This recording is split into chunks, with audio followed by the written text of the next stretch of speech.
So hello everyone, once again welcome to my channel Sani Study Mantra. In this video we are going to discuss about the next topic of our computer hardware subject, that is block diagram of a computer system. In this we will discuss about the various components of a computer system that co-interrelated with each other, and then a complete system is formed after the combination of a multiple functional units. So in this video, we are going to discuss about the block diagram. So first of all, we will start. A typical computer system, irrespective of its size, class, or type, consists of hardware and software integrated and synchronized together to perform a computational work or data processing. इसका मतलब क्या है?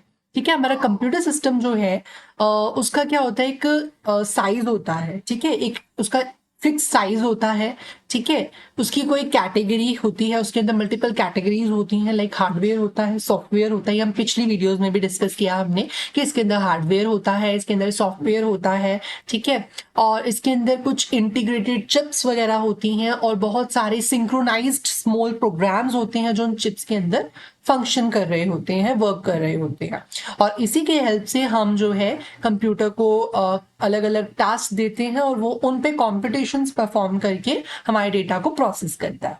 ठीक है, computer anatomy is concern with the way of various functional units operate and how they are connected together to form a computer system. अब computer की anatomy, जैसे हम ह्यूमन की पूरी एनाटॉमी समझते हैं कि ह्यूमन का हर एक फंक्शनल यूनिट, जैसे कि हार्ट हो गया, ब्रेन हो गया, ये सब कैसे एक दूसरे के साथ इंटरकनेक्टेड है, इंटरलिंक्ड है, और हमारी फुल ह्यूमन बॉडी कैसे फंक्शन कर रही है, that is a human anatomy. But आज हम बात कर रहे हैं कंप्यूटर एनाटॉमी के बारे में। कंप्यूटर एनाटॉमी का मतलब क्या है कि जो कंप्यूटर के अलग अलग कंपोनेंट्स हैं, जैसे अब कंप्यूटर के अंदर कोई हार्ट तो है नहीं लाइक अ ह्यूमन बीइंग, इसके अंदर क्या है, इसके अंदर रैम है, रोम है, कैश मेमोरी है, एंड अलग अलग टाइप की इसके अंदर रजिस्टर्स हैं एंड ऑल इस टाइप की चीजें इसके अंदर जो फंक्शनल यूनिट्स हैं वो सब एक साथ कनेक्ट होकर कैसे फंक्शनली वर्क कर रहे हैं, तो उस चीज की एनाटॉमी को यहाँ पर कंप्यूटर एनाटॉमी कहा गया है। ठीक है, अ कंप्यूटर सिस्टम में कंसिस्ट ऑफ फंक्शनल यूनिट्स। हमारा कंप्यूटर सिस्टम कुछ फंक्शनल यूनिट से बनता है, जैसे कि इनपुट यूनिट। इनपुट यूनिट से हम क्या करते हैं, कंप्यूटर को इनपुट देते हैं। जैसे कि फॉर एग्जांपल हमें दो नंबर्स को ऐड करना है, तो उसमें इनपुट क्या होगी, वो दो नंबर जो हम कंप्यूटर को देंगे, that is a input unit. ठीक है, जो इनपुट लेने का काम करता है। जैसे कि अब हमारे कंप्यूटर के अंदर हमारे पास कीबोर्ड एक इनपुट डिवाइस होता है, माउस इनपुट डिवाइस होता है, जो कि कंप्यूटर को इंस्ट्रक्शन या इनपुट देने के लिए काम में लाया जाता है। क्योंकि हम अगर कोई भी हमें नंबर हमें कंप्यूटर में डिस्प्ले करवाना है तो हम कीबोर्ड के थ्रू देंगे। ठीक है, अगर हमें कोई क्लिक कर कोई इंस्ट्रक्शन देनी है कि इस पेज पर जा, तो वो हम माउस के थ्रू देते हैं, through input device. So that is a input unit. Second is a memory और अ स्टोरेज यूनिट। मेमोरी और स्टोरेज यूनिट का मतलब क्या है कि हमारे कंप्यूटर सिस्टम के अंदर हमारे उन इंस्ट्रक्शंस को स्टोर करने के लिए, टेम्पररी डेटा को होल्ड करने के लिए रजिस्टर्स नाम की एक मेमोरी होती है, जो कि बहुत फास्टली जिन इंस्ट्रक्शंस को एग्जीक्यूट करना होता है उनके लिए हम, या जिन डेटा के ऊपर हमें कंप्यूटेशन करना होता है, कंप्यूट करना होता है, चाहे उन्हें ऐड करना हो, सब्ट्रैक्ट करना हो और कोई ऑपरेशन लगाना हो अरिथमेटिक, तो उसके ऊपर जो है उसको हम किसी मेमोरी में स्टोर करते हैं, like a resistor.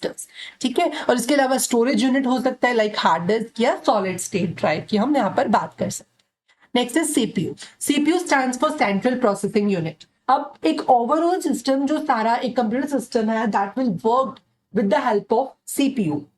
CPU stands for central processing unit. ये एक ऐसा सेंट्रल पार्ट है जो कि पूरे एंटायर प्रोसेसेस को, या जो भी छोटे छोटे प्रोसेसेस हैं उनको कंट्रोल करता है। ठीक है, ये ब्रेन ऑफ कंप्यूटर होता है, सारी इंस्ट्रक्शंस इसी के अंदर आती हैं, स्टोरेज का काम भी यही करता है, मतलब सारे जितने भी छोटे छोटे कंपोनेंट्स हैं वो सीपीयू के अंदर आते हैं। नेक्स्ट होता है आउटपुट यूनिट। आउटपुट यूनिट का मतलब जो हमें आउटपुट देने का काम करता है, like a monitor. Monitor is an output device which display की कंप्यूटर के अंदर क्या डेटा पड़ा है वो हमें बाहर दिखा रहा है, so that is kind of output device. ठीक है, next we are going to discuss about the block structure of a computer system. ये डायग्राम जो है 1.7 हमें डिपिक्ट करता है कि किस तरीके से कंप्यूटर के अलग अलग फंक्शनल यूनिट्स काम करते हैं। ठीक है, so this is entire component is known as CPU. ठीक है। ये सारा एंटायर कंपोनेंट जो है कंप्यूटर की एनालॉजी या कंप्यूटर की, इसको हम कह सकते हैं एनाटॉमी। ठीक है, कंप्यूटर की पूरी एनाटॉमी है जिसके हमने अलग अलग, जैसे हम ह्यूमन के हार्ट को अलग पढ़ते हैं, ह्यूमन बॉडी को ओवरऑल पढ़ते हैं, फिर ह्यूमन के हार्ट और अलग अलग कंपोनेंट्स को सेपरेटली पढ़ते हैं, वैसे अब हम कंप्यूटर के अलग अलग पार्ट्स को डिवाइड करके पढ़ रहे हैं। जैसे कि हमारा सीपीयू है, CPU is a main part of a computer, सो हम इसके बारे में पढ़ेंगे। It is a computer. ठीक है, पूरा कंप्यूटर सिस्टम जो है एक सीपीयू के अंदर समाया हुआ है, बाकी सब तो पेरिफेरल डिवाइसेस हैं। ठीक है, जो उसकी हेल्प करते हैं उसको चलाने के लिए। ठीक है, सो सबसे पहले हमारे सीपीयू के अंदर क्या क्या होता है रजे? सबसे पहला होता है सेकेंडरी स्टोरेज। सेकेंडरी स्टोरेज मतलब कि ऐसे स्टोरेज जिसमें हम परमानेंटली डेटा को स्टोर करेंगे, लाइक अ हार्ड डिस्क और अ सॉलिड स्टेट ड्राइव। ठीक है, या कोई डिटैचेबल हार्ड ड्राइव हो गई, सो that is a secondary storage. Next is a primary storage. Primary storage का मतलब होता है कि वो डेटा जो कंप्यूटर को फ्रिक्वेंटली चाहिए। ठीक है, जैसे कि अब कंप्यूटर को 2 नंबर चाहिए यूजर से कोई भी चीज को कंप्यूट करने के लिए, लाइक उस पर एडिशन का ऑपरेशन लगाना है, सो वो सब इंस्ट्रक्शंस या वो सब इनपुट डेटा कहां पर स्टोर किया जाएगा? प्राइमरी स्टोरेज के अंदर। ठीक है, और कंट्रोल यूनिट क्या करता है? इस सारे प्रोसेस को यूजर से इनपुट कैसे लिया जाएगा। ठीक है, इनपुट यूनिट है ना यहाँ पे, इनपुट यूनिट जो कंट्रोल यूनिट है इसकी हेल्प से ये अलाउ करता है, ये सारे प्रोसेसेस को कंट्रोल करता है। कंट्रोल यूनिट सारे प्रोसेसेस को कंट्रोल करता है। यूजर से इनपुट लेने का काम भी इसी का है, प्राइमरी स्टोरेज डिवाइस तक पहुंचाना काम इसका है कि ये रजिस्टर्स के अंदर या टेम्पररी मेमोरी के अंदर जो है वो जाकर स्टोर हो जाए। ठीक है, जो इनपुट लिया गया है डेटा, सो कंट्रोल यूनिट ये सब कंट्रोल करता है। उसके अलावा जो इंस्ट्रक्शन प्रोसेस हो चुकी है प्राइमरी मेमोरी में, उसको आउटपुट डिवाइस तक पहुंचाने का काम भी कंट्रोल यूनिट ही करता है। ठीक है, so this is a output unit, जहां पर जो इंस्ट्रक्शंस प्रोसेस हो चुकी हैं उनको स्क्रीन पर दिखाने के लिए आउटपुट यूनिट तक भेजने का काम भी कंट्रोल यूनिट करता है। ठीक है, next is arithmetic and logical unit. अब प्राइमरी स्टोरेज के साथ, प्राइमरी मेमोरी के साथ सबसे पहले जो हमारा यूनिट कनेक्ट होता है वो होता है ALU। ALU जो है it is the major component जो कि मेजर ब्रेन का काम यहां पर कर रहा है। जितने भी अरिथमेटिक या लॉजिकल इंस्ट्रक्शंस के, मतलब जितनी भी इंस्ट्रक्शंस होती हैं उनके ऊपर जितने भी अरिथमेटिक लॉजिकल ऑपरेशंस परफॉर्म कर रहे होते हैं, वो सब काम कौन करता है? वो हमारा काम करता है ALU, that is the arithmetic and logical unit. Arithmetic के अंदर plus minus division multiplication modulus and all operations आ जाती हैं। Other than that logical operations like and और and not, when you will learn in a when you will study the computer hardware or digital electronic subject, then you will know कि and or and not logical operations क्या होती। ठीक है, that is ALU।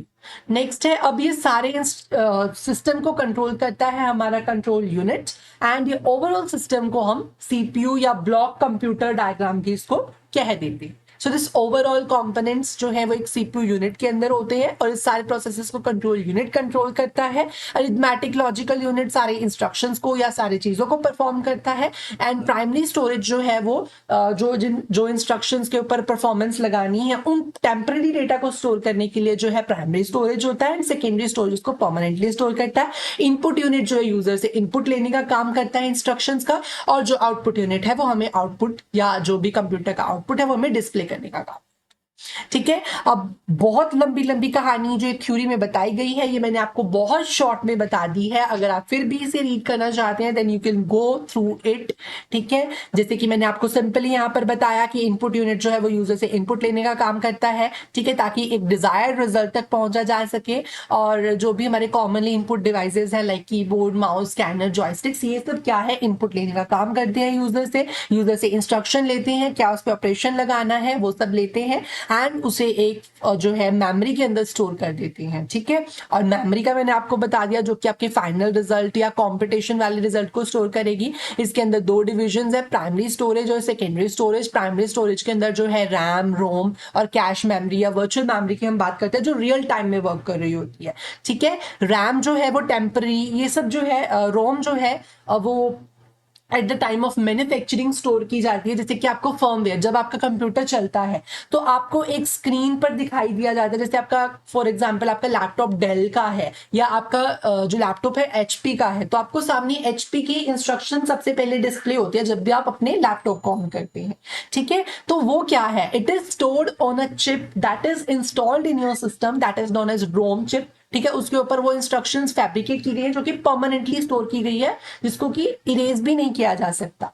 ठीक है, सो रोम के अंदर जो डेटा एक बार स्टोर हो गया उसको डिलीट नहीं किया जा सकता, जैसे कि आपको एचपी की पूरी इंस्ट्रक्शंस या पूरा लोगो जो है स्टार्टिंग में चलते हुए दिखाई देता। उसके अलावा रैम होती है, रैम जो आपकी जो इंस्ट्रक्शंस को करंटली एग्जीक्यूट करना है, ठीक है, जो प्राइमरी स्टोरेज की हमने बात की थी उसके अंदर रैम होती है। रैम जो है टेम्पररी जो इंस्ट्रक्शंस को एग्जीक्यूट करना है उनको रैम में लोड किया जाता है, और रैम जो है एक एक करके जो जितनी जितनी स्पेस मेमोरी में बनती जाती है उतने उतने लोड्स जो है वो लोड करती रहती है रजिस्टर्स के अंदर। रजिस्टर्स के अंदर एक्चुअल कंपटीशन परफॉर्म हो रहा होता है, ठीक है, बाय एएलयू। ठीक है, सो मेमोरी में लाने का काम रैम का होता है। ठीक है, डेटा जो भी सेकेंडरी स्टोरेज में पड़ा है उसको मेन मेमोरी में लोड करने का काम रैम का है।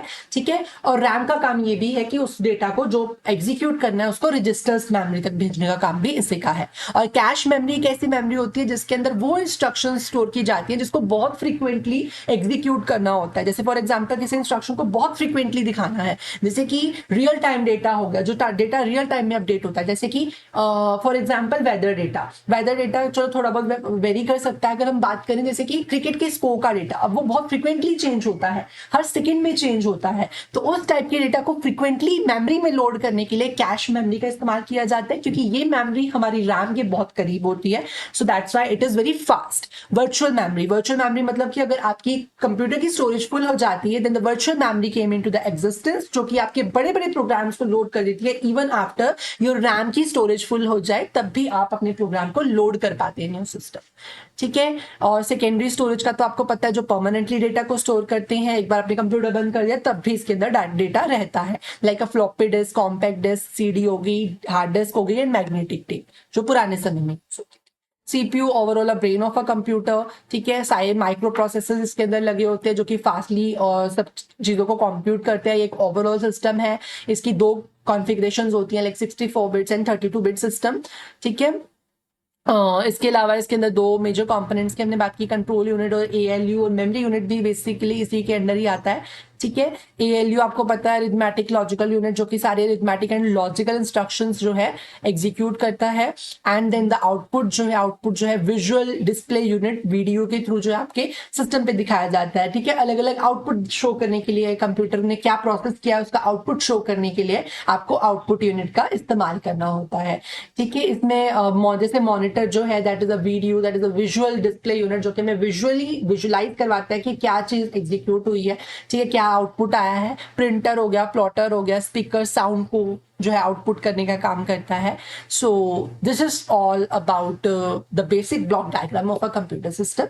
अगर आपको हमारी वीडियो अच्छी लगी हो, वीडियो को लाइक करें एंड चैनल को सब्सक्राइब करें, और इसी तरीके की वीडियोस को आगे और मतलब देखने के लिए हमारे चैनल को लाइक सब्सक्राइब करें, ताकि हमें मोटिवेशन मिलते रहे and we can able to create a more और more videos as per your demand. या जिस टाइप की भी आप वीडियो चाहते हैं, जिस पर्टिकुलर फील्ड की आप वीडियो चाहते हैं, वो भी आप हमें कमेंट सेक्शन में बता सकते हैं, so that we will provide you before your exam या उस सीरीज को हम स्टार्ट कर सकें।